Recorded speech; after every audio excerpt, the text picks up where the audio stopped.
आज मैं बनाऊंगी खीर और पूरियां और रेसिपी भी बताऊंगी, एंड तक वीडियो देखना।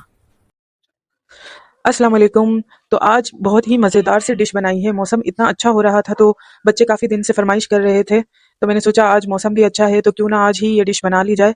तो देखिए मैंने क्या बनाया है। मैंने खीर और साथ में पूरियाँ और आलू की तरकारी का सालन बनाया है। बेहद मज़ेदार, लजीज और बहुत ही ज़बरदस्त बनकर तैयार हुआ था। तो देखिए मैंने खीर चढ़ा दी है बनने के लिए। इसके लिए मैंने दूध लिया है तकरीबन 2 लीटर के बराबर, और उसके अंदर चीनी डाल दी है अपने हस्बे ज़रूरत, जितना आप मीठा चाहें। रेसिपी एंड तक जरूर देखना, बहुत मजा आएगा। लाइक और सब्सक्राइब जरूर करना। उस हिसाब से आप चीनी डाल दीजिएगा उसके अंदर। और ये इलायचियाँ तोड़कर मैं डाल रही हूँ। तो इलायचियों का जो है, इलायची की खुशबू और फ्लेवर जो है खीर में बहुत ही ज़बरदस्त लगता है। इसके बगैर जो है मुझे लगता है कि खीर का जायका अधूरा है। तो इलायची आप ज़रूर ऐड कीजिएगा। और ये मिल्क पाउडर है, 2 टेबल स्पून के बराबर मिल्क पाउडर मैं डाल रही हूँ। इससे जो है टेस्ट बहुत ही ज़बरदस्त आ जाता है। वैसे भी दूध जो है वो मेरा फुल क्रीम दूध था, और उसके अंदर मैंने मिल्क पाउडर डाला है तो बहुत ही ज़बरदस्त टेस्ट आ गया था खीर का। और अब देखिए इसको मैंने पकने के लिए चढ़ा दिया है। इसको हम खूब पकाएंगे। अभी इसके अंदर मैंने बॉईल किए हुए चावल नहीं डाले हैं, वो हम जब ये अच्छी तरीके से दूध पक जाएगा उसके बाद ऐड करेंगे। तो अब जो है वो हल्के चूल्हे पर मैंने दूध को पकने के लिए रख दिया है। और आ जाते हैं दूसरी तैयारी की तरफ। तो ये देखिए चावलों को मैंने बॉईल करके रख लिया है। इसको कच्चे भी चावल आप जो है वो इसके अंदर डाल सकते हैं। चावलों को भिगोकर जो है वो कच्चे चावलों को भी पीस कर इसमें ऐड कर सकते हैं, लेकिन मुझे बॉईल किए हुए चावल ज़्यादा अच्छे लगते हैं। बॉयल वाले चावल खाने में बहुत मजा आता है।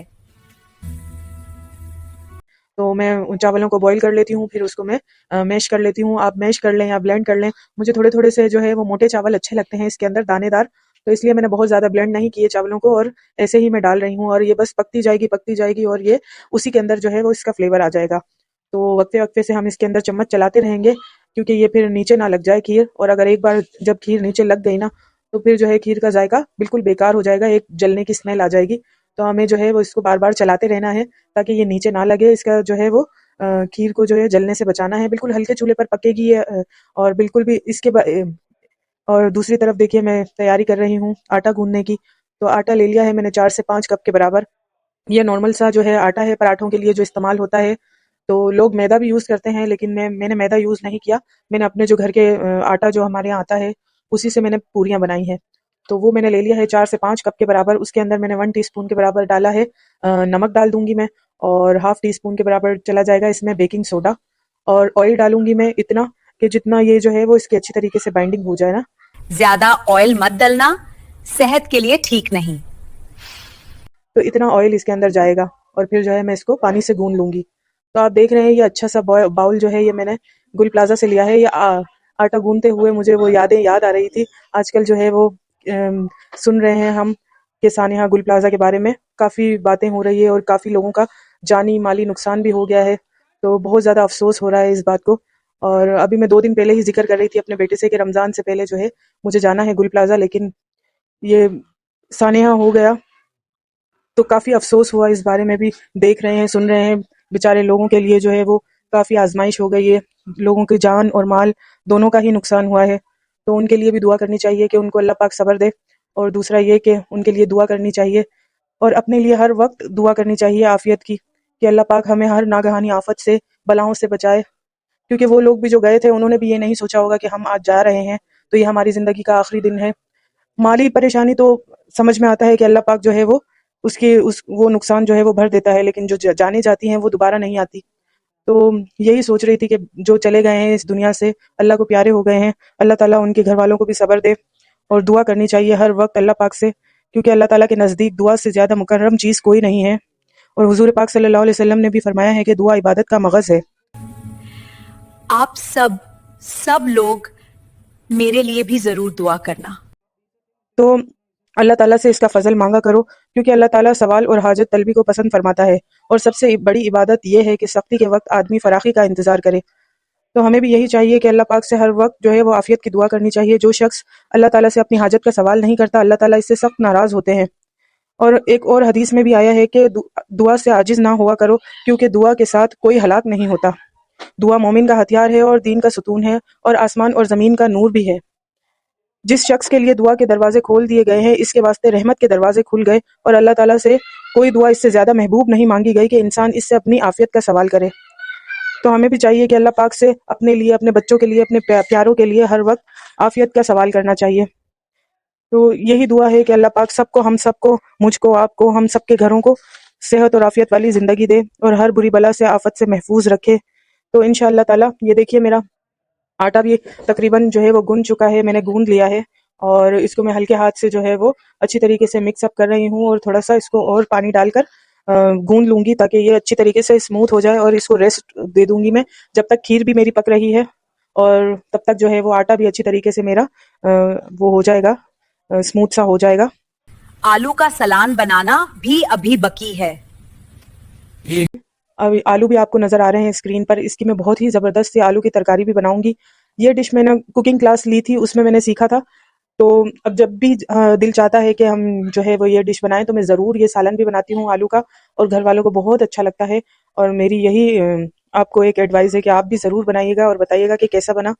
तो काफ़ी अरसे से दिल भी चाह रहा था ये बनाने का, तो आज मौसम के लिहाज से जो है वो हमने यही डिसाइड किया, बच्चों ने कहा कि आज यही बना लेते हैं। तो गर्मा गर्म पूरियाँ और खीर बहुत ही मज़ेदार बनी थी, उसके साथ ये सालन जो है वो भी इसका बहुत परफेक्ट कॉम्बिनेशन है। इसके साथ ये सालन जो है वो बहुत ज़बरदस्त लगता है और ज़्यादा मेहनत भी नहीं है, कोई इसके अंदर इतना ज़्यादा कुछ भी करने की ज़रूरत नहीं है, फ़ौरन से ये बन जाता है। ज़्यादा देर तक इसको पकाना भी नहीं पड़ता, आपको इतनी देर तक खड़ा भी नहीं रहना पड़ता। और आजकल तो वैसे भी सर्दियाँ हैं तो जो है वो रोटी, पराठा और ये पूरियाँ वगैरह बनाने में बहुत मज़ा आता है चूल्हे के पास खड़े होने में। गर्मियों में थोड़ी सी टेंशन होती है कि किचन में काम करने में थोड़ा सा मसला होता है कि गर्मी लग रही होती है तो हम लोग बार बार किचन से बाहर आ रहे होते हैं। लेकिन सर्दियों में तो बंदा जो है वो किचन के अंदर खड़े होकर खाना पकाने को काफ़ी इंजॉय करता है। तो मेरा भी यही है कि आजकल तो मुझे बहुत मज़ा आता है खाना बनाने में। तो ज़्यादातर मेरा भी टाइम जो है वो किचन में ही गुजर जाता है। और ये देखिए खोया मावा, इसको आप जो भी कहते हैं, ये मैंने लिया है, तकरीबन 100 ग्राम के करीब है। खीर मेरी अच्छे से गाढ़ी हो गई है, सिर्फ अब थोड़ी देर तक मैं इसको मावा डालकर और थोड़ी देर तक पकाएंगे तो इससे अच्छा सा मावे का जो है वो टेस्ट आ जाएगा। बहुत ही ज़बरदस्त रबड़ी जैसी खीर हमारी बनकर तैयार हो गई है। आप इसमें चाहें तो बादाम, पिस्ते, काजू ये भी ऐड कर सकते हैं। वही बात है, जितना गुड़ गुड़ डालते हैं उतना ही मीठा होता है। तो मैंने लेकिन सिर्फ बादाम ऐड की है।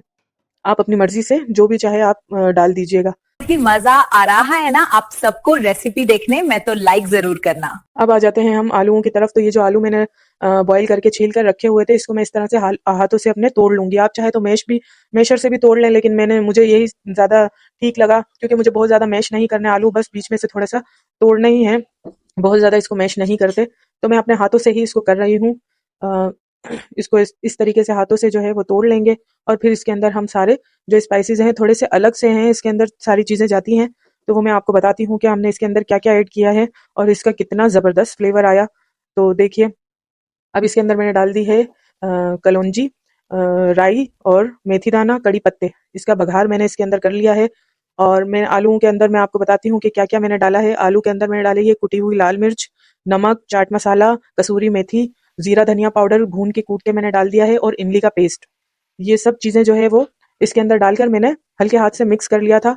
और अब ये बघार डाल के बघार तड़का लगा के और मैंने ये सब आलू जो है वो इसके अंदर डाल दिए हैं और मैं अपने जो है सिलिकॉन के स्पैचुला से इसको अच्छी तरीके से तोड़ रही हूँ, भून रही हूँ।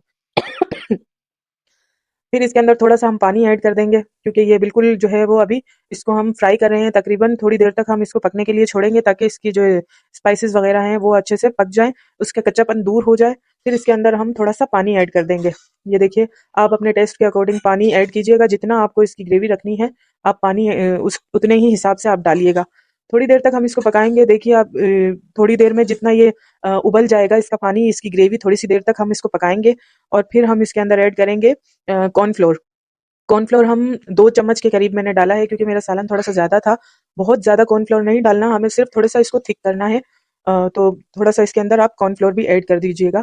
तो देखिए, मज़ेदार सी ग्रेवी वाला हमारा, ये देखिए मैं डाल रही हूँ कॉर्नफ्लोर इसके अंदर। अब थोड़ी देर हम इसको और पकाएंगे ताकि थोड़ा सा ये गाढ़ा हो जाए और अच्छी तरीके से इसकी ग्रेवी बन जाए। बहुत ही ज़बरदस्त, आप एक बार ज़रूर ट्राई कीजिएगा और बनाकर अपने घर वालों को भी दीजिएगा। बहुत अच्छा लगता है ये सालन पूरियों के साथ। मेरे बच्चे तो बहुत ही शौक से खाते हैं और इतना सालन भी हमें कम पड़ जाता है क्योंकि बहुत ज़बरदस्त इसका जायका होता है। तो अब ये थोड़ी देर हम इसको पकाएंगे, तकरीबन 5 से 10 मिनट तक, ताकि ये जो कॉर्नफ्लोर हमने डाला है ये अच्छी तरीके से इसके अंदर पक जाए। तो जितनी देर में ये पक रहा है हल्की आंच पर, तुम उतनी देर में मैं जो है वो आ जाती हूँ आटे की तरफ।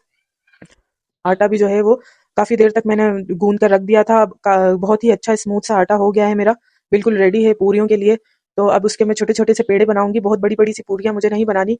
तो उसी हिसाब से मैं पेड़े बनाकर रख दूँगी अपने, और इसको पूरियाँ बना-बना कर मैं रखती जाऊँगी। तो ये पेड़े मेरे जो है वो तैयार हैं। अच्छी तरीके से इसको जो है वो एक ही साइज़ में बना लें आप, या फिर आपके अपने चॉइस के ऊपर बात है, आप बड़ी भी बना सकते हैं, छोटी भी। जैसे कि बाहर मिलती हैं पूरियाँ बहुत ही खस्ता और क्रिस्पी सी। तो गरम-गरम ही पूरियाँ मैंने सर्व की थी। जैसे-जैसे बच्चे जो है वो माँग रहे थे, वैसे-वैसे मैं देती जा रही थी। तो अभी मैं ये पेड़े बनाकर रख रही हूँ, इनको भी थोड़ी देर रख देंगे हम, जितना देर तक ये रहेंगे उतना ही अच्छा है। तो पूरियाँ मैं इस तरीके से बनाती हूँ कि मैं इसके अंदर खुश्क आटा नहीं लगाती। और देखिए मैं आपको बनाकर बताती हूँ। ऑयल मैंने एक बाउल के अंदर रख लिया है। अब देखिए मैं ये पेड़ा उठाया है और इसको मैं बेलती जाऊँगी, और इसको जो है वो इस तरीके से बेलना है कि ये जो है उठाना नहीं है पूरियों को, और हम हल्के हाथ से इसको बेलते जाएँगे बस। बहुत ही ज़बरदस्त बनती है। इससे ये फ़ायदा होता है कि हमारा ऑयल जो है वो भी ख़राब नहीं होता, फ्राई करने में काला नहीं पड़ता, क्योंकि वो खुश्क आटे से जो है वो जल-जल के जो है काला पड़ जाता है। इस तरह से करने से वो बिल्कुल भी काला नहीं पड़ता, और बहुत अच्छी-सी पूरियाँ हमारी खस्ता तैयार हो जाती हैं। तो ऑयल भी मैंने आधा ऑयल और आधा जो है वो घी लिया है। बहुत ज़्यादा ऑयल मैं नहीं डालती हूँ। मेरी यही कोशिश होती है कि कम से कम ऑयल में मेरा खाना बनकर तैयार हो जाए। तो देखिए ये मेरी पूरी मैंने इसके अंदर डाल दी है। बस कोशिश कीजिए कि जो है ऑयल काफ़ी अच्छी तरीके से तेज़ गरम होना चाहिए, क्योंकि अगर ठंडे ऑयल में आप डाल देंगे तो वो पूरी जो है वो सख्त हो जाएगी, और जितना गरम तेल होगा उतनी ही अच्छी हमारी पूरियाँ बनकर तैयार होंगी। तो देखिए इतना अच्छी पूरी मेरी बनकर रेडी हुई है, और काफ़ी सारी मैंने पूरियाँ बनाई माशाल्लाह माशाल्लाह से, और सब ही ख़त्म हो गई रात तक। सबको बहुत पसंद आया, और 1-2 घरों में मुझे देना था, पड़ोस पड़ोस में भी मैंने वहाँ पर भी दिया, तो उन लोगों को भी काफ़ी पसंद आई। तो देखिए मेरी ये पूरी, आजकल गैस का बड़ा प्रॉब्लम है, तो मेरे ये चूल्हे पर तो इतना ज़्यादा तेज़ गैस आ नहीं रहा था, फिर सिलेंडर पे इसको मुझे फ्राई करना पड़ा। तो आगे जाके मैं उसे दूसरी जो पूरियाँ हैं वो सिलेंडर पर फ्राई करूँगी अच्छे से। तो इंशाल्लाह फिर आगे भी मैं आपके आपके साथ बहुत सारी रेसिपीज़ शेयर करने वाली हूँ। जैसा कि अभी रमज़ान आने वाला है, तो रमज़ान में भी हम बहुत सारे ऐसे फ्राई आइटम्स बनाएँगे जो हमारे बजट में रहकर हम अच्छे से उसको अपने घरवालों के लिए बना सकते हैं। क्योंकि वैसे ही रमज़ान में इतनी महँगाई हो जाती है, गोश्त, चिकन वग़ैरह बहुत ही ज़्यादा महँगा हो जाता है। जो आम जो घरों में बेचारे जो अफ़ोर्ड नहीं कर सकते, उनके लिए भी यही होता है कि बजट फ्रेंडली जो है स्नैक्स हम भी बनाएँ। तो इंशाल्लाह मेरी यही कोशिश होगी कि हम जो है वो अपने बजट में रहकर और अच्छी इफ्तार तैयार कर सकें। तो इंशाल्लाह मेरे साथ-साथ आप भी बनाइएगा, हम मिल के बनाएँगे, अपने रमज़ान की तैयारी करेंगे। अभी तो काफ़ी दिन है, अभी से मैंने कुछ भी स्टार्ट नहीं किया, लेकिन काफ़ी ज़्यादा हद तक मैं सोच रही हूँ कि मुझे क्या करना है, क्या नहीं करना। तो इंशाल्लाह वो सब चीज़ें मैं आपके साथ शेयर करूँगी। तो आप भी जो है वो बनाइएगा मेरे साथ-साथ, बनाकर हम कुछ चीज़ें जो है वो फ्रीज़ भी करेंगे, और ये कि आसानी हो जाएगी काफ़ी। जैसे कि समोसे हो गए, रोल हो गए, और बहुत सारे आइटम्स हैं जो बनाकर फ्रीज़ कर दें तो काफ़ी आसानी हो जाती है, कि आपको जो है वो बार-बार इतनी ज़्यादा मेहनत करके आपको पकाना नहीं पड़ता, और इबादत के लिए भी काफ़ी वक़्त मिल जाता है। किचन में ज़्यादा देर खड़ा होके आपको कोई काम नहीं करना पड़ता, क्योंकि रोज़ा होता है, वैसे ही एनर्जी डाउन होती है। तो फिर हमें यही अपनी सहूलत के लिए करना होता है कि आजकल तो इतनी सहूलतें हैं हमारे पास, तो उसका इस्तेमाल करते हुए हम जो है वो अपनी ज़िंदगी आसान बना सकते हैं। तो हम भी जो है वो इंशाल्लाह फ्रीज़ करके रख देंगे सारे आइटम्स, तो रोज़ाना कुछ ना कुछ निकाल के फ्राई कर लेंगे, और मज़ेदार सी हमारी इफ्तारी जो है वो बनकर तैयार हो जाएगी। काफ़ी सारे ऐसे आइटम्स हैं जो बना के आप फ्रीज़ कर सकते हैं, और अपनी लाइफ़ को आसान बना सकते हैं, और इंशाल्लाह ताला हम बनाएँगे। तो मेरे साथ-साथ आप भी ज़रूर बनाइएगा, और जो है काफ़ी अच्छी चीज़ें बन जाती हैं, और मेरी यही कोशिश होती है कि मैं एक आइटम रोज़ बनाऊँ, और उसको बनाकर जो है मैं फ्रीज़ कर दूँ, ताकि वो काफ़ी दिनों तक मैं उसको जो है वो नंबर वाइज़ चलाती रहती हूँ। जैसे कि पकोड़े हैं, समोसे हैं, पकोड़े तो रोज़ के रोज़ ही बंदा जो है वो बना लेता है। बाकी समोसे हो गए, रोल हो गए, और वॉन्टॉन्स हो गए। इसके अलावा और भी काफ़ी सारे स्नैक्स आजकल जो नए वायरल चल रहे हैं यूट्यूब पर, वो भी देख रही हूँ, तो वो भी काफ़ी अच्छे लग रहे हैं। बनाने में भी काफ़ी आसान है, टाइम भी ज़्यादा नहीं लगता, और जो है बना बना के हम फ्रीज़ भी कर सकते हैं उसको। तो इंशाल्लाह ताला वो भी हम सब करेंगे। और अब देखिए मेरी ये डिश तैयार हो गई है, तो अब मैं निकाल रही हूँ। सबसे पहले मैंने सर्व की है अपनी अम्मी के घर भेजने के लिए। ये ट्रे मैं अपनी अम्मी के घर भेज दूँगी, क्योंकि मेरी अम्मी को बहुत पसंद है ये ऐसी चीज़ें, खीर, मीठे की तो वो बहुत ज़्यादा शौकीन है। तो सबसे पहले मैंने अपनी अम्मी के लिए बनाया है, क्योंकि अम्मी जो है वो बहुत शौक से खाती हैं, वो इंतज़ार कर रही हैं कि मैं जल्दी से बना के उनके लिए भेजूँ, तो वो जो है वो खाएँगी, तो उनको भी बहुत ज़्यादा पसंद आई। तो देखिए मैंने खीर अम्मी के लिए निकाल ली है, और ये आलू का सालन है और पूरियाँ हैं, तो इंशाल्लाह ये मैं दे दूँगी उनको। तो अल्लाह ताला सबकी माओं को सलामत रखे, मेरी आपकी हम सबकी माओं को जो है वो आफियत वाली लंबी सेहत वाली ज़िंदगी दे, आमीन सुम आमीन। तो अब जो है मेरा खाना तो तैयार हो गया है और अब मैं बच्चों को भी देने लगी हूँ और ख़ुद भी हम लोग जो है वो खाएंगे। तो देखिए आप भी ज़रूर बनाइएगा, ट्राई कीजिएगा। अगर आपने इस तरह का सालन और नहीं बनाया तो ज़रूर बनाइएगा और मुझे बताइएगा कैसा बना। तो मिलूंगी आपसे नेक्स्ट वीडियो में, तब तक के लिए अल्लाह हाफिज़।